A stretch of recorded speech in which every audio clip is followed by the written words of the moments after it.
We begin with breaking news. And we start with a live look at Tahoe this morning. Not too much to see out there but the smoke itself as the Caldor fire continues to pump more of this just into the air in general, and Tahoe is just catching a lot of it.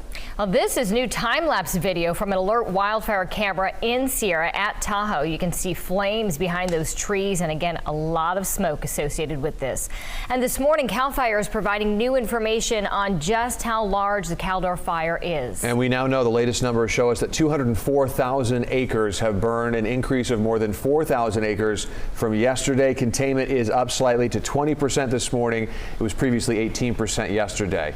3 first responders and 2 civilians have been hurt. 544 homes have been destroyed by the flames, but that number is expected to grow as, of course, containment lines grow. Nearly 35,000 structures are still threatened, and we just learned that crews plan to repopulate areas near Sly Park in the next 48 hours. That's the goal. Leticia Ordaz will have more on that in just a few minutes.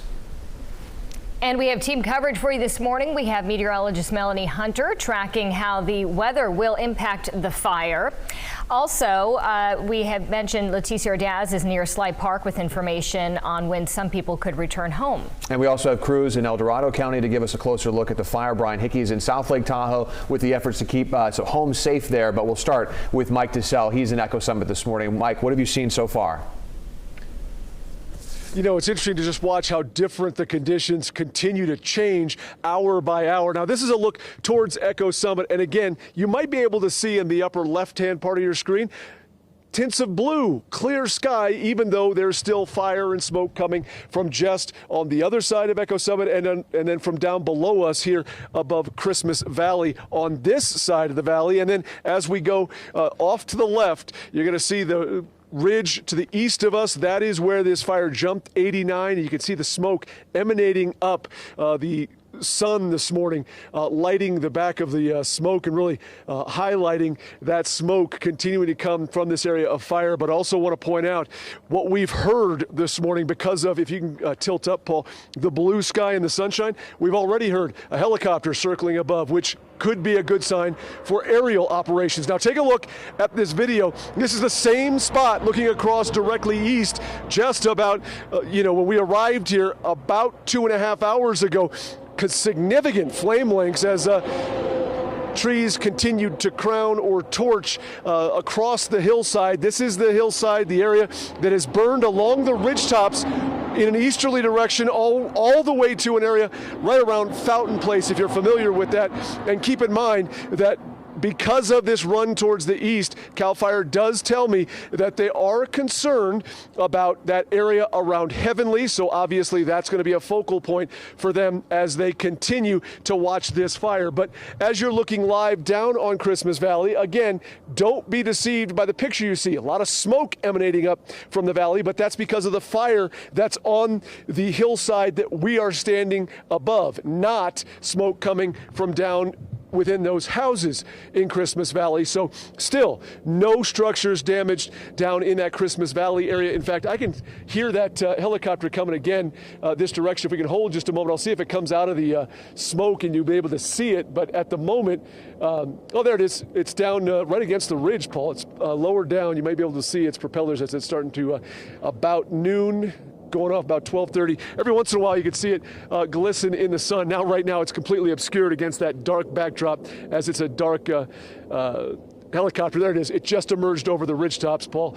That's a helicopter we've seen, and the good news here is that means that they're able to do some aerial surveillance, and that could mean aerial operations in this area, and hopefully with clear skies on this part of this eastern edge of the fire, they'll be able to get over to the head of the fire and be able to do some aerial drops, or at least out in front of it, to help slow the march of this fire. And again, CAL FIRE saying that yes, Heavenly is one of those spots that they will be focusing on to make sure they can try and protect that area. But really, at this point, they've heard of or reporting no areas where this fire has actually come down the hillside towards homes. Brian Hickey's going to have more on that. For now, that's your vantage point here from up above Christmas Valley along Highway 50, just to the east of Echo Summit. Back to you guys. All right. Yeah. Thank you, Mike. Appreciate it. Brian Hickey is in South Lake Tahoe. We go to him this morning. So, Brian, what are you seeing when it comes to efforts to stop the fire from reaching those homes?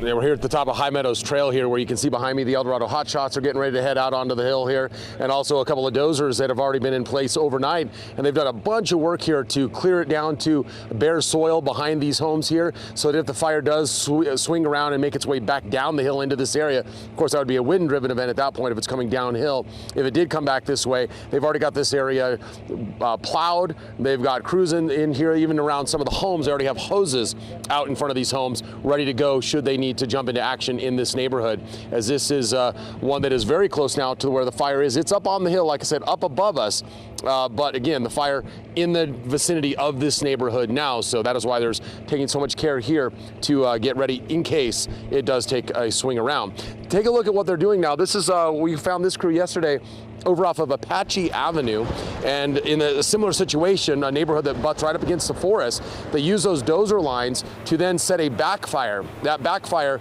then burned up towards the main head of the fire. They burned that area out on their terms before the winds became too significant, and we're able to use that situation to burn that area out and basically steer the fire away from that neighborhood. And it's a strategy that worked.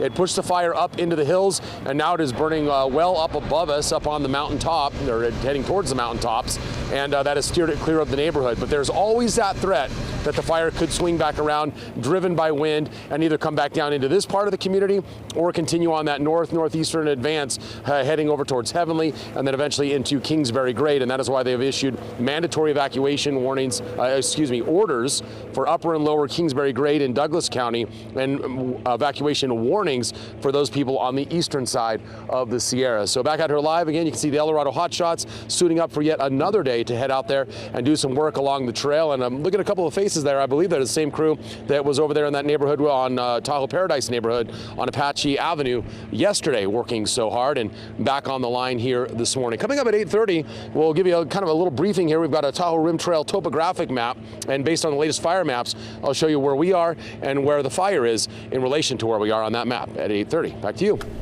All right, just Brian. working nonstop. Yeah. Those guys just keep going. Incredible. Thank goodness for them.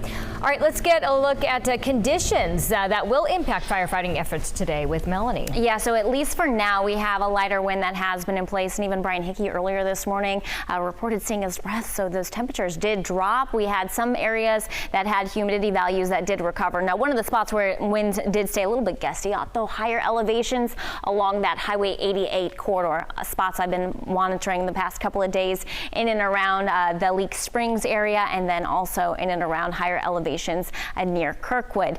Right now, as we take a look, we've put it into motion into this afternoon. So I show you this outline of the fire. Now this is the outline that was updated as of yesterday, but yesterday we had this same flow that we're expecting today in place out of the southwest, gusty at times, and you can see the path of the wind. It does align with the path of the fire. So again, today we're watching for the gusty conditions to continue to potentially spread the fire to the north and to the northeast. And you did hear Brian Hickey mention about Heavenly in and around that area. So that is what firefighters are working to protect.